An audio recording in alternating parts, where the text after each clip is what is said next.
किसी ने तो ये भी लिखा है कि टीवी पर वापस आ गई, लौट के बुद्धू घर को आए। पता नहीं कि वो किस चीज़ को बुद्धू कहते हैं। जो क्षमतावान हो और 25 साल मीडिया और टेलीविज़न के साथ साथ पॉलिटिक्स में अपनी पैठ रखता हो, जो ज़मीन से आता हो, अपनी मेहनत से अपनी किस्मत चमकाता हो, जो विषम परिस्थितियों में भी कहीं ना कहीं राष्ट्र के सम्मान में अपनी सेवा देता हो, अगर ऐसे बुद्धिजीवियों को कांग्रेस के मैं बुद्धू लगती हूँ तो मैं बुद्धू ही सही। मैंने फर्श से अर्श तक इस देश को, इस समाज को देखा है।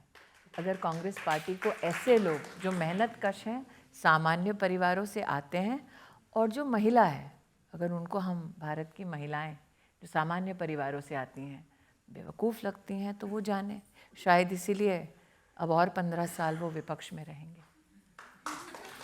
देखिए, उनको ये तो लगा कि अमेठी में स्मृति ईरानी की हार हो गई, चलो भाई अब तो हो गया पॉलिटिकल करियर पूरा। हार तो मेरी 2014 में भी हुई थी अमेठी में, शायद वो भूल गए। हार मैं 2004 में भी गई थी चांदनी चौक में। और आप सोचिए, अगर 2004 का मैं चांदनी चौक का चुनाव जीत जाती तो क्या वो स्मृति ईरानी बनती जो आज आपकी अदालत में बैठी है। तो मेरी किस्मत हमेशा जीत ने नहीं लिखी है, कई बार मैंने अपनी हार से भी अपनी किस्मत को नए अंदाज में लिखा है। आपकी पार्टी के लोग का कंफ्यूजन शायद दूर कर दे, वो तो कह रहे हैं अभी ना पता जाओ है, छोड़कर, अभी दिल भरा नहीं। मेरी पार्टी में कंफ्यूजन नहीं है, कॉन्फिडेंस है स्मृति ईरानी को लेकर कि जब जब समाज के सामने, राष्ट्र के सामने कोई चुनौती आएगी, जब जब पार्टी के माध्यम से राष्ट्र की, समाज की सेवा का कोई भी मौका आएगा और जब जब स्मृति को हम कहेंगे, वो अपनी रिस्पॉन्सिबिलिटी का निर्वहन करेगी।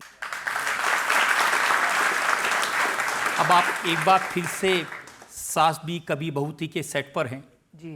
अब नया चैलेंज है। कई लोगों को लगता है कि हम मीडिया के लोग बहुत इंसुलर हैं, हमें कोई सरोकार नहीं हमारे समाज में क्या हो रहा है। बहुत कम लोग ये समझते हैं कि कलाकार जो भूमिका निभाते हैं मंच पर या फिर टेलीविज़न के पर्दे पर, या आप जैसे महानुभाव जो न्यूज़ के माध्यम से समाज को गठित करते हैं, सूचित करते हैं, उनकी अपनी एक सोच होती है, अपना एक तजुर्बा होता है। देश की धड़कन में कहीं ना कहीं उनकी धड़कन भी शामिल होती है। तो जो देश के दिल और धड़कन से जुड़ जाए, इतना बड़ा सौभाग्य कितनों को मिलता है। आज जब मैं कलाकारों के मध्य में जाती हूँ तो इन नौजवानों की तरह नए कलाकारों का भी एक वहाँ पर समूह है, और जब वो मेरे साथ बैठकर चर्चा करते हैं तो स्क्रिप्ट पर कम चर्चा होती है, देश की संसद में क्या चल रहा है, देश की आर्थिक व्यवस्थाओं में क्या चल रहा है, देश का इतिहास क्या है और देश का भविष्य कैसे बनाना है, इन मुद्दों पर भी बातचीत होती है। तो ये प्रॉब्लम नहीं हो सकती, क्योंकि 2014 में भी आप सेट पर थी और एक फ़ोन आया था और आप सब कुछ छोड़कर चली शिमला गई। में ऋषि कपूर साहब के साथ एक फिल्म में काम कर रही थी, जब सुबह सुबह फ़ोन आया कि आपको दिल्ली आना है, दोपहर को शपथ लेनी है। तो मेरा अंतिम जो क्षण था, जो मैंने कैमरा को फेस किया था, वो स्वर्गीय ऋषि कपूर जी के साथ था। और ऋषि कपूर जी ने आपको सलाह दी कि उन्होंने कहा कि पलके भी मत झपकाओ, समय भी मत बिताओ।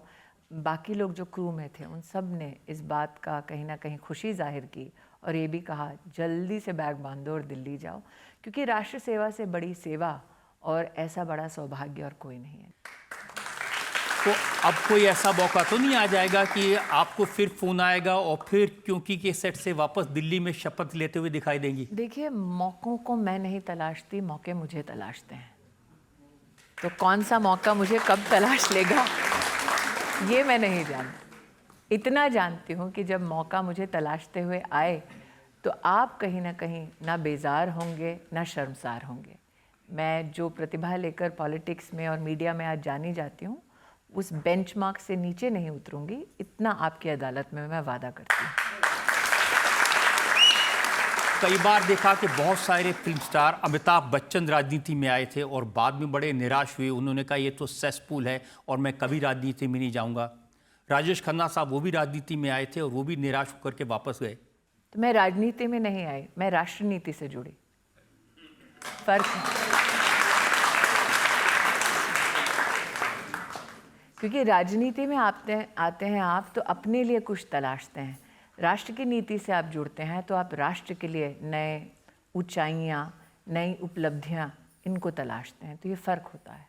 अपने लिए करना वो तो बहुत करते हैं, दूसरों के लिए जीना, दूसरों के प्रति सेवा भाव रखना, ऐसा सौभाग्य, मौका बहुत कम लोगों को मिलता है।